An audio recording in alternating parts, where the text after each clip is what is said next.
ರಜತ್ ಪಾಟಿದಾರ್ಗೆ ಒಲಿದ ನಾಯಕತ್ವ. ರಜತ್ ಪಾಟಿದಾರ್ ಆರ್ಸಿಬಿ ಪರ ಒಟ್ಟು 24 ಇನ್ನಿಂಗ್ಸ್ ಆಡಿದ್ದಾರೆ. ಈ ವೇಳೆ 1 ಶತಕ ಹಾಗೂ 7 ಅರ್ಧ ಶತಕಗಳೊಂದಿಗೆ ಒಟ್ಟು 799 ರನ್ ಕಲೆ ಹಾಕಿದ್ದಾರೆ.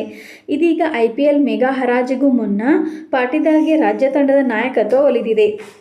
ರಾಯಲ್ ಚಾಲೆಂಜರ್ಸ್ ಬೆಂಗಳೂರು ತಂಡದ ಆಟಗಾರ ರಜತ್ ಪಾಟಿದಾರ್ ಮುಂಬರುವ ಸಯ್ಯದ್ ಮುಷ್ತಾಕ್ ಅಲಿ T20 ಟೂರ್ನಿಯಲ್ಲಿ ಮಧ್ಯಪ್ರದೇಶ ತಂಡವನ್ನು ಮುನ್ನಡೆಸಲಿದ್ದಾರೆ.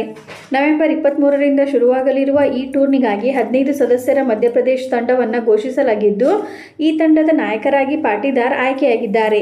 ಇತ್ತ ರಾಯಲ್ ಚಾಲೆಂಜರ್ಸ್ ಬೆಂಗಳೂರು ಫ್ರಾಂಚೈಸಿ ಈ ಬಾರಿ ರಜತ್ ಪಾಟಿದಾರ್ ಅವರನ್ನು ಬರೋಬ್ಬರಿ 11 ಕೋಟಿ ರು ನೀಡಿ ರಿಟೈನ್ ಮಾಡಿದೆ. ಹೀಗಾಗಿಯೇ ಇದೀಗ RCB ಕೂಡ ರಜತ್ ಅವರಿಗೆ ನಾಯಕತ್ವ ನೀಡುವುದು ಉತ್ತಮ ಎಂಬ ಮಾತುಗಳು ಕೇಳಿಬರುತ್ತಿವೆ.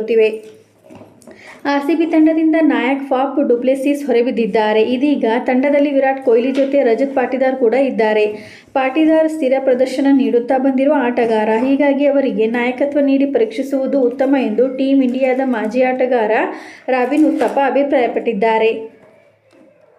ಇದರ ಬೆನ್ನಲ್ಲೇ ಮಧ್ಯಪ್ರದೇಶ ತಂಡದ ನಾಯಕರಾಗಿ ರಜತ್ ಪಾಟಿದಾರ್ ಆಯ್ಕೆಯಾಗಿದ್ದಾರೆ. ಅಲ್ಲದೆ ಮುಂಬರುವ ಸಯ್ಯದ್ ಮುಷ್ತಾಕ್ ಅಲಿ ಟೂರ್ನಿಯಲ್ಲಿ ಮಧ್ಯಪ್ರದೇಶ ತಂಡವು ಫೈನಲ್ಗೆ ತಲುಪಿದರೆ RCB ತಂಡದ ನಾಯಕತ್ವ ರೇಸ್ನಲ್ಲಿ ರಜತ್ ಪಾಟಿದಾರ್ ಹೆಸರು ಕಾಣಿಸಿಕೊಳ್ಳುವುದರಲ್ಲಿ ಅನುಮಾನವೇ ಇಲ್ಲ.